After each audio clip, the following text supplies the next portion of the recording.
இந்த வீடியோவில் 2 பேர் கட்டி பிடிச்சிக்கிட்டு சாமி ஆடுவாங்க. தசராவில் நிறைய இடங்கள்ல இந்த மாதிரி கட்டி பிடிச்சிட்டு சாமி ஆடுறதை பார்க்க முடியும். எதுக்காக இப்படி பண்ணுறாங்கன்னா, இது வந்து சாமி வர வைக்கிறாங்க. இப்போ இந்த இடத்துல பார்த்தீங்கன்னா நல்லா தெரியும், இந்த கருங்காலி வேஷம் போட்டிருக்கிறவர் தான் அந்த மயான காளிக்கு சாமியை இறக்கி விட்டுக்கிட்டு இருக்கிறாரு. மயான காளி வேஷம் போட்டிருக்கிறவருக்கு இப்போ வரைக்கும் சாமி இறங்கவே இல்லை. இந்த கருங்காலி வேஷம் போட்டவர் சாமி இறக்கி விட்டோன்னே எவ்வளோ ஆக்ரோஷமாக சாமி ஆடுறாருன்னு பார்த்துருப்பீங்க. இப்போ இதில் மயான காளி வேஷம் போட்டுக்கிறவர் முத்தாரம்மனால அவர் லைஃப்பில் நடந்த மகிமைகளை நம்மக்கிட்ட ஷேர் பண்ணிக்கிட்டாரு. வருஷம் இவர் இந்த மயான காளியோட வேஷத்தை சுமக்கிறேன்னு வேண்டிக்கிட்டாரு. ஆனால் இவங்க வந்து ரொம்ப ஃபினான்ஷியலாக ஸ்ட்ரகிள் பண்ணிட்டு இருந்திருக்காங்க. அந்த டைமில் இவங்க அப்பாவுக்கு வேலை கூட இல்லாமல் இருந்திருக்கிறாங்க.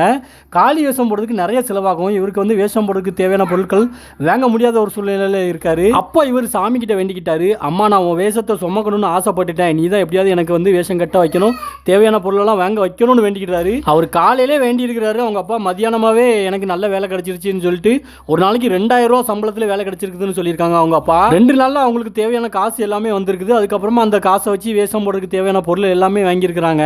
இதே மாதிரி உங்கள் ஒவ்வொருத்தர் லைஃப்லையும் நிறைய மகிமைகள் அதிசயங்கள் நடந்திருக்கும். அதெல்லாம் மேலே தெரியுற வாட்ஸ்அப் நம்பரில் ஷேர் பண்ணுங்கள்.